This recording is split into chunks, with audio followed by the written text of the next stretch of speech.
Were you expecting anything, on the day? Did you think, what could be me? Tell me how you felt. Walk me through that. Not at all. I was actually in Morrison's shopping. My son was in the car. I was looking for something like a tin of tuna. Welcome to Flair, a competitive initiative supporting female leaders and rising entrepreneurs in Jersey from All Island Media. In this episode, I'm joined by Nadia Applegate, founder of CNS Neuro Rehab and winner of Flair. Nadia, thank you so much for being with us, and firstly, congratulations for being our Flair winner. How do you feel? Oh, I can't quite believe it, actually. It was such a surprise to get the phone call saying that I had won. Yeah. I was very excited. But yeah, I think what an amazing achievement. I actually feel really proud of where the business started and actually being here now with you and everyone is fantastic. Well, you absolutely should feel proud of it. Just for a second, take me back to the moment when you got that phone call. Where were you? What were you expecting anything? On the day, did you think, what could be me? Tell me how you felt. Walk me through that. Not at all. I was actually in Morrison's shopping. My son was in the car. I was looking for something like a tin of tuna. And so very unglamorous. But wow, yes, I was blown away. Didn't expect it, didn't know when, and when I heard the news, I started crying, I think. I was very emotional. Really didn't expect to have won. So I know particularly for the judges as well, kind of going through your application and hearing from you specifically, they knew how much you put into the business and building this up, how much it means to you personally. I mean, walk us through that a little bit, how what it'll actually mean for you. Yeah, well, I think as a growing business, it'll be fantastic. I mean, the prize, we're therapists, we're occupational therapists and physiotherapists, and so the things that we're not good at in terms of those business skills, the marketing side of things, but also the mentorship, that's what I'm really looking forward to.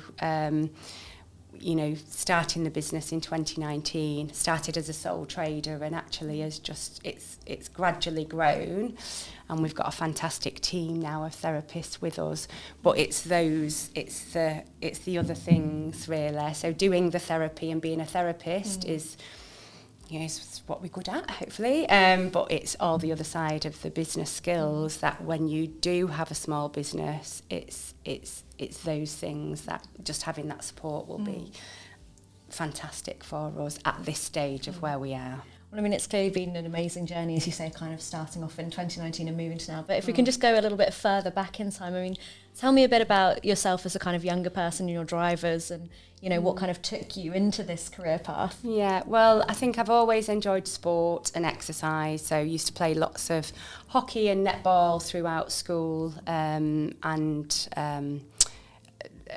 college. Went to university, actually did an applied biology degree initially, but was looking for a different type of career. I think naturally I enjoy working with people, motivating people and helping people on their journey really, and so that led me into physiotherapy and qualified in I think it was 2002 when I qualified as a physiotherapist, but it was the neurological side of things. So CNS is we work with people with long-term neurological conditions, so people may have had a stroke or a road traffic accident, as well as Parkinson's disease. So it's those people really that, to be part of their journey and their rehabilitation journey is something that you're almost blessed to be part of that, to help that person and to do what you can to give them as independent or enable them to be strong and achieve their goals. And I think it was the therapeutic side of that within the exercise that led me to physiotherapy. And were there any kind of experiences or kind of individuals in particular or things that that you went through that made you really feel that there was a need to work more closely with people in that area or provide a service? I mean, I think along the way you always have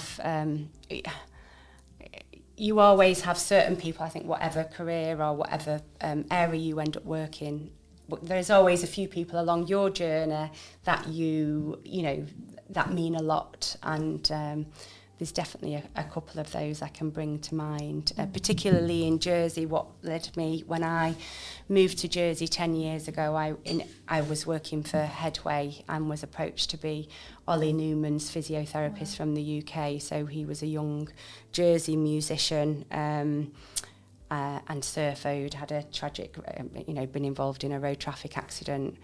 And he was definitely one thing that enabled me to just gave me the confidence, I think, to set the business up, being part of his team, but also made me realise that actually what I wanted to set up, Jersey really needed. So at the moment, a lot of people have to go off island for specialist care, and that's one of the things that we want to do is here with CNS, is to be able to ensure that if something happens to somebody who lives in Jersey or the Channel Islands, then actually we have the specialist rehabilitation facilities on island, and they're able to be cared for within their local community.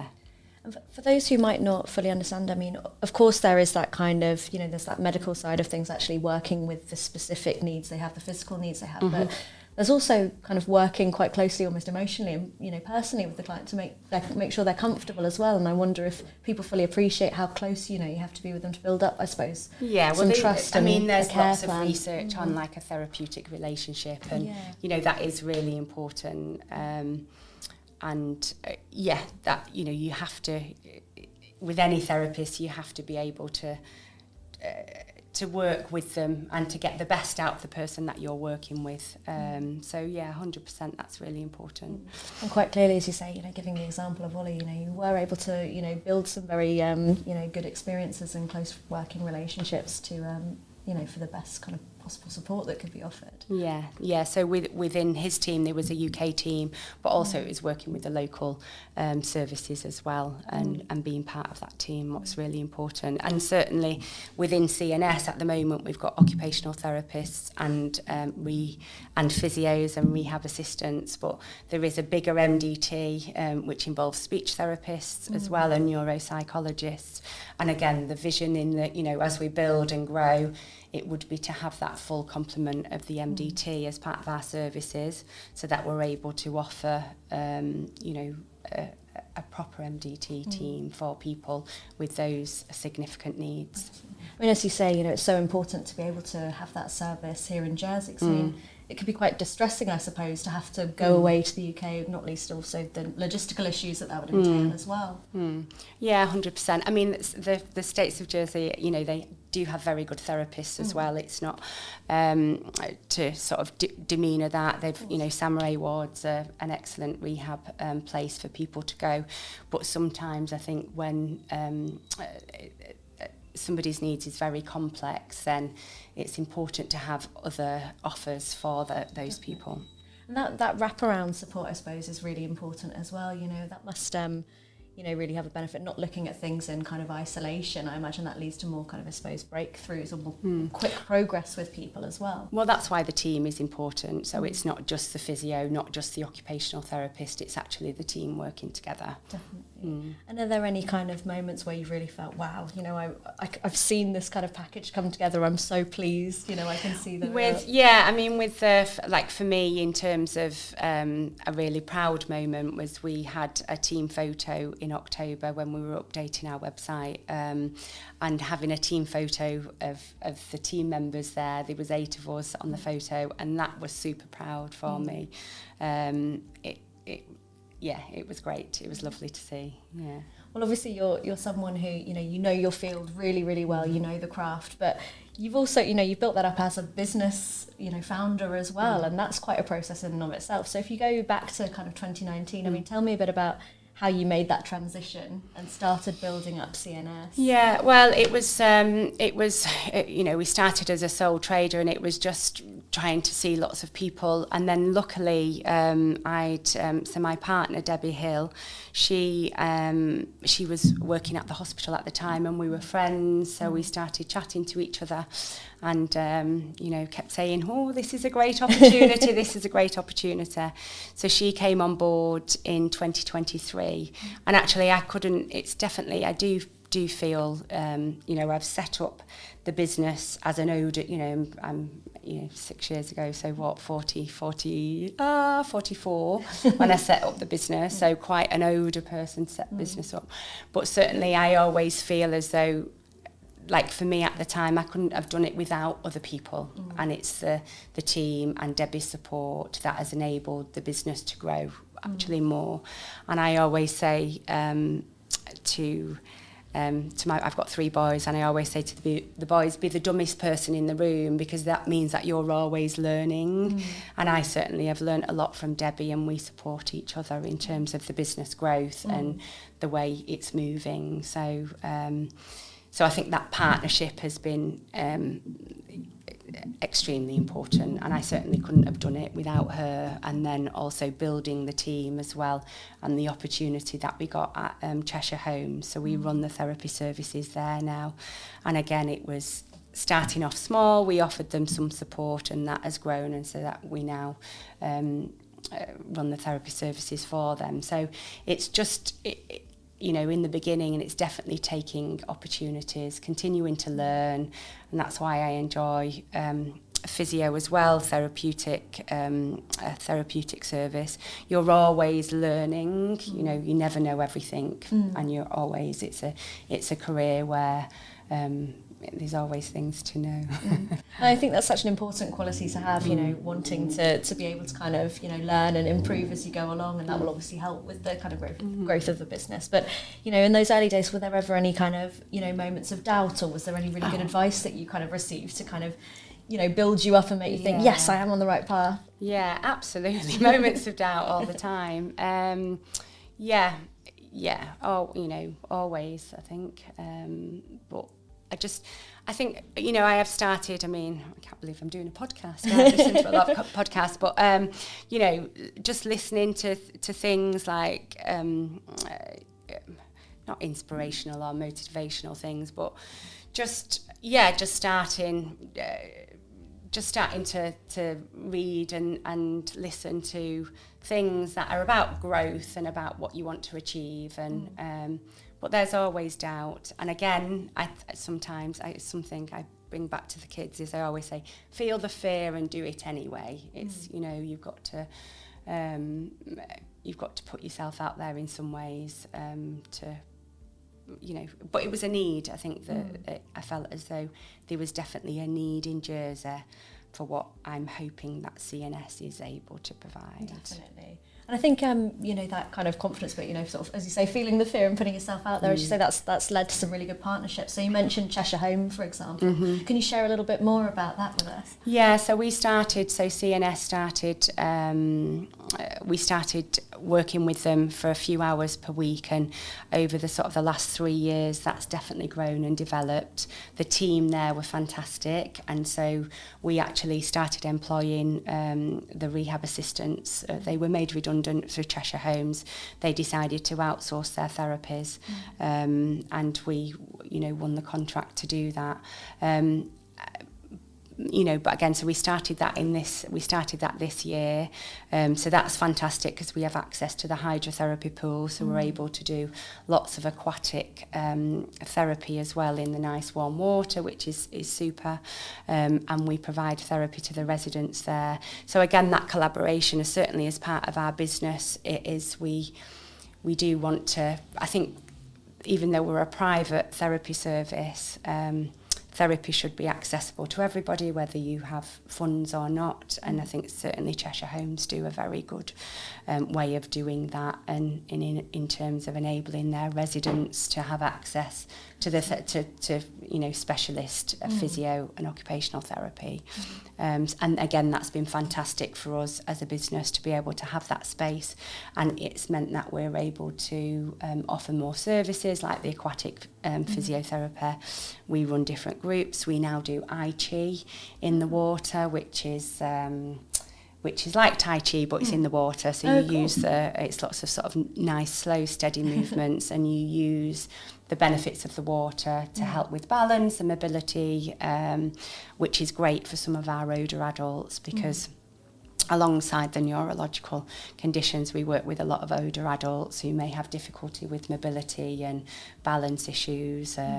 So yeah, that's been a great collaboration. We also work with some of the voluntary organisations such as the Parkinson's Group. They're an excellent charity that support a lot of their members with exercise. So we run some exercise sessions for them as well as the MS group. And I also continue to support Headway Jersey with physiotherapy and provide their members with some exercise and swimming sessions. And I'm sure what you tend to see through that, there's not just the kind of mobility aspect, but I suppose there's more holistic wellbeing benefits as well. Yeah, certainly in terms of exercise provision, and exercise is important for everyone, whether you've got a disability or not. So that is really important in terms of that mental health and wellbeing. And the swim sessions are fantastic. So we run, obviously, the sessions at Cheshire Homes, but also we run for Headway some sessions at Aquasplash, and they're lovely. They're just that sense of well-being, being in the water and being able to move is fab. Oh, amazing. So just thinking, you have had great development over time, but naturally, your eyes are still on the horizon. I know that to apply to Flare, you were, asked to think about what things look like beyond the now, what things look like in the next sort of 5 years or so. So tell us a bit about what you would love to see. You've established a really great provision on Island, so what next? Yeah, well, I mean, it's definitely to grow those services. So in terms of occupational therapy, it's to offer more in terms of what we're doing, maybe work alongside other care homes in terms of manual handling and the care provision, equipment provision. Also, occupational therapy it's more that those functional tasks, everyday living, vocational rehabilitation. So it's to develop within that area and to be able to provide more services. And then other services such as vestibular therapy as well, which is dizziness and balance. We want to continue to we do offer a few sessions, but develop an actual vestibular service. And then neurotechnology. So there's some fantastic if you go to rehab units like Hobbs off Island, they have some, their investment within neurotechnology. So it enables people to have high repetitions. It's things like robotic arms. It's things like VR, virtual reality, all to get better outcomes for patients. And so it's definitely about bringing some of that neurotech on Island. At the moment, we have FES, which is like a functional electrical stimulation for somebody with foot drop. So we're the only providers of that on Island. Wow. And how does that work? So it's electrode pads, and it sends electrical impulses into somebody's foot if they've had a stroke and they've lost those pathways and the muscles are weak. So then it will enables the muscles to contract as they're walking. So it's functional. So it's used in gait. Wow. So we've we've brought that over, and actually through Headway we've just got some funding for a member there. So again, that collaboration works very well. But it's bringing definitely more neurotech to Jersey. There's so much out there, and it improves outcomes, it improves people's rehabilitation, and again, it's really important that actually residents of the Channel Island have access to that equipment, and it's not just UK based. So that's definitely a big area where we want to develop into. And again, thinking of that MDT team, thinking of speech therapy potentially, and neuropsychology as well, particularly when somebody has something like a brain injury or a stroke, then that neurological support, that neuropsychological support is really important. And again, that's something that, if I look to the future, that would be good to offer. And so what would you say of those? Because I mean, there's so much there. There's so much potential. It's really exciting. But what would be your kind of top priority, I suppose, to get stuck into? I think the vestibular, the OT, and the neurotech. I think for now, I think we need to. We're a lovely team. I think we hopefully are getting a couple, we'd like to put an advert out for another physio actually. So if any physios are listening out there, we are shout out for them. we are looking to recruit. And so to just, our referrals are increasing. So definitely we need staff. I think a bit more staff in terms of that we're then able to offer those services. So we're able to offer our vestibular service and more occupational therapy. We're also looking at AI in terms of note software and things like that to make our processes better. So again, just looking at those things at the moment to just improve our productivity and processes. I think just on the theme of kind of staff as well, I mean, it's obviously such a specific area, such a specialist area that involves kind of very close work with people. I mean, what qualities does someone in your field need to really thrive in that zone? Yeah, well, I mean, obviously, as a physio and occupational therapy, we're all qualified. You've got the degree, and so I think whenever you're going into that kind of profession, you're generally a certain person anyway. You're empathetic and you're able to work with people. And you've got that caring side of you and wanting to work hard and to be able to, continue to learn. Physios are generally quite fit and active, and occupational therapists are generally quite practical people. I think both careers are definitely a bit of a calling in some ways in terms of what you want to do. And we're really lucky. We have some excellent rehabilitation assistants, and again, we couldn't run our services if it wasn't with that, if it wasn't for them. When it comes to the neuro side of things, I mean, naturally, being a good physio is important, but are there specific skills that you need to really thrive in that area, or are there perhaps maybe misconceptions or misunderstandings that people might have about that highly specialised area? Potentially. I think when you do your training, you're always there's an area that you almost have. There's musculoskeletal physiotherapy.